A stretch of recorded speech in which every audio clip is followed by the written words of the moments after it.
Halo semuanya, di sini kami akan membawa pembahasan terkait materi individual and group decision making atau pengambilan keputusan secara individu atau kelompok. Kami berfokus pada penerapan di PT Industri Jamu dan Farmasi Sido Muncul.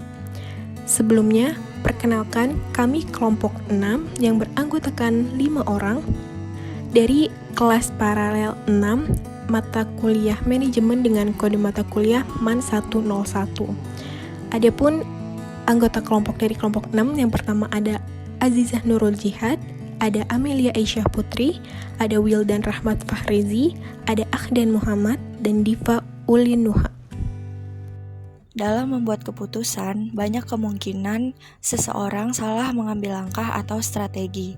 Akan tetapi, hal itu tidak menutup kemungkinan bahwa setiap orang juga bisa memulai mengambil keputusan atau mengubah keputusan dari yang sudah ada.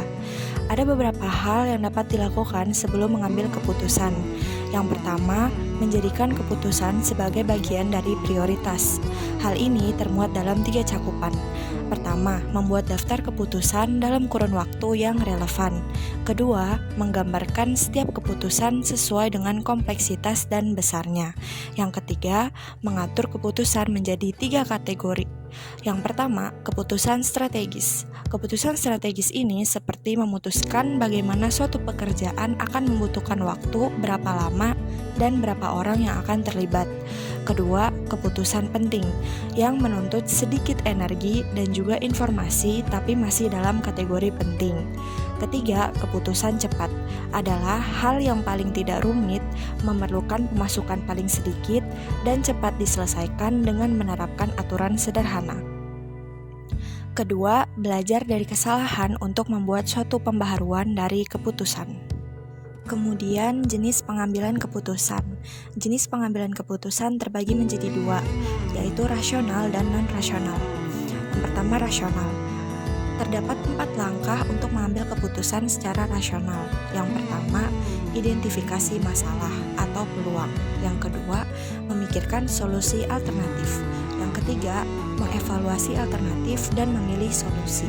Dan yang terakhir, menerapkan serta mengevaluasi dari solusi yang dipilih. Kemudian secara non-rasional. Secara non-rasional terdapat 2 langkah untuk mengambil keputusannya. Yang pertama memutuskan dan yang kedua intuisi. Intuisi ini terbagi menjadi 3 model. Model pertama yaitu it just feels right, yaitu membuat pilihan tanpa menggunakan kesadaran pemikiran atau kemampuan logika. Yang kedua, firasat holistik, merupakan intuisi yang bermula dari keahlian atau pengetahuan eksplisit dan diam-diam dari seseorang untuk melihat situasi, objek, atau peluang keputusan. Yang ketiga, pengalaman otomatis, merupakan intuisi yang didasarkan pada perasaan respon emosional yang tidak disengaja terhadap hal-hal yang sama. Elon Musk, pendiri wirausaha Tesla Motors, PayPal, dan SpaceX membuat banyak keputusan dengan mengandalkan metode ilmiah yang terdiri dari observasi dan pengumpulan informasi yang cermat, perumusan hipotesis, prediksi berdasarkan hipotesis, dan eksperimen untuk menguji hipotesis. Tapi Musk juga dikenal karena bertindak berdasarkan intuisinya, seperti ketika dia membayangkan penerbangan luar angkasa komersial dan roket yang dapat digunakan kembali. Dan ketika dia mulai mengerjakan mobil listrik, saat dia baru-baru ini menemukan cara untuk meningkatkan efisiensi di jalur produksi, Musk menyebutnya pencerahan terbesar yang saya alami tahun ini. Dan setelah peluncuran sukses Falcon Heavy rocket yang inovatif dari SpaceX pada tahun 2018, Musk kagum pada pemikiran out of the box di baliknya. Hal-hal gila bisa menjadi kenyataan, katanya. Metode Musk untuk berpikir secara intuitif. PT Industri Jamu dan Farmasi Sido Muncul dimiliki oleh sepasang insan manusia bernama Bapak Siem Tiamhi dan Ibu Rahmat Sulistyo yang mengawali usaha sebagai pemilik pemerah susu terbesar bernama Melkri di Ambarawa, Kabupaten Semarang, Jawa Tengah.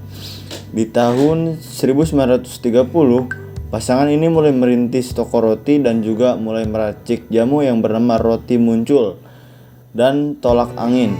berbekal kemahiran meracik jamu oleh Ibu Rahmat. Kemudian di tahun 1935 pasangan ini memutuskan membuka usaha jamu di Yogyakarta. Tercipta tolak angin dalam bentuk godokan yang mulai dipasarkan di tahun 1940.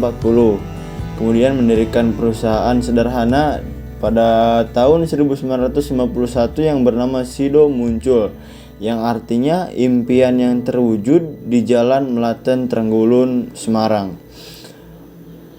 Pada tahun 1975 dibentuklah perseroan terbatas dengan nama PT Industri Jamu dan Farmasi Sido Muncul. Sido Muncul membangun pabrik jamu modern dengan luas 30 hektar di Klepu, Kecamatan Bergas, Ungaran. Pembangunan ditandai dengan peletakan batu pertama oleh Sri Sultan Hamengkubuwono X pada tanggal 21 Agustus 1997. Hingga tahun 2013, Sido Muncul memiliki 109 distributor di seluruh Indonesia. Berbagai macam produk unggulannya juga telah diekspor ke beberapa negara di Asia Tenggara. Gaya pengambilan keputusan. Pada tahun 1972, pemilik PT Sido Muncul harus mampu bangkit demi tetap berproduksi ketika perusahaan mengalami masa sulit yang disebabkan oleh hutang sebesar 46 juta. Keputusan pihak perusahaan yang diambil ialah melakukan inovasi berupa herbal yang berbentuk pil khusus untuk wanita dan diproduksi melalui iklan media radio. Keputusan tersebut ternyata mendapatkan hasil respon yang positif dari kalangan masyarakat dengan meningkatnya angka pembelian dan menghasilkan laba yang cukup banyak, sehingga pada saat itu mampu meraup penjualan hingga 12 juta setiap bulannya. Pada tahun 2004, perusahaan kembali berada pada ambang kebangkrutan. Hal itu dikarenakan perusahaan tidak mampu dalam mencetak penjualan demi menutupi hutang yang pada saat itu sebesar 160 miliar, sedangkan pola pemasukannya sendiri ada pada angka 10 miliar. Pengambilan keputusan yang terjadi pada pihak perusahaan yaitu melakukan kerjasama dengan seorang public figure untuk mempromosikan produk. Dengan produk buatan Sido Muncul yang bernama Kuku Bima Energy melalui media iklan dan artis sebagai sarananya, sehingga mampu meraih respon yang positif. Gaya pengambilan keputusan yang diperlihatkan dalam PT Industri Jamu dan Farmasi Sido Muncul merupakan gaya direktif, di mana gaya tersebut merupakan gaya yang berorientasi dengan suatu tindakan yang tegas dan berfokus pada fakta. Melalui kasus perusahaan yang harus melakukan tindakan uji kualitas produk halal dan aman selama 5 tahapan agar dapat dikonsumsi oleh masyarakat secara halal dan aman. Pengambilan keputusan tersebut berdasarkan fakta bahwa masyarakat Indonesia dihuni dengan mayoritas umat muslim, sehingga dalam penggunaan produknya harus berbasiskan produk yang halal dan aman untuk dikonsumsi. Keputusan tersebut terbukti bahwa selama peningkatan produksi yang dilakukan dengan pengujian yang lebih baik, mampu memberikan keuntungan yang baik dan berada pada jajaran 50 perusahaan terkaya versi majalah Forbes. Direktur PT Industri Jamu dan Farmasi Sido Muncul (TBK), Irwan Hidayat melakukan pengambilan keputusan yang berorientasi dengan jangka panjang masa depan menggunakan mesin atau bantuan robot guna meningkatkan dan bersaing dengan kompetitor lain. Hal itu didasarkan pada peningkatan penggunaan mesin meningkatkan tingkat efisiensi usaha di tengah tuntutan usaha yang tinggi. Melalui produksi berbasis teknologi robot atau otomatisasi, perusahaan akan berhemat biaya produksi sekitar 15-20%. Pola pengambilan keputusan yang berbasiskan masa depan perusahaan mengubah mindset jamu yang semula berada pada sentimen kuno dan pahit di masyarakat berubah menjadi suatu hal yang baik untuk dikonsumsi dengan kemasan dan juga produk sesuai dengan kebutuhan zamannya. PT Industri Jamu dan Farmasi Sido Muncul (TBK) melakukan tindakan evaluasi secara kelompok sebagai perusahaan yang bergerak dalam bidang herbal dan suplemen dengan melakukan oleh pendapatan dan produk yang sudah berkembang agar dapat beradaptasi untuk kemajuan perusahaan. Sekian pembahasan dari kelompok kami terkait individual and group decision making pada PT Industri Jamu dan Farmasi Sido Muncul. Kurang lebihnya mohon maaf. Assalamualaikum warahmatullahi wabarakatuh.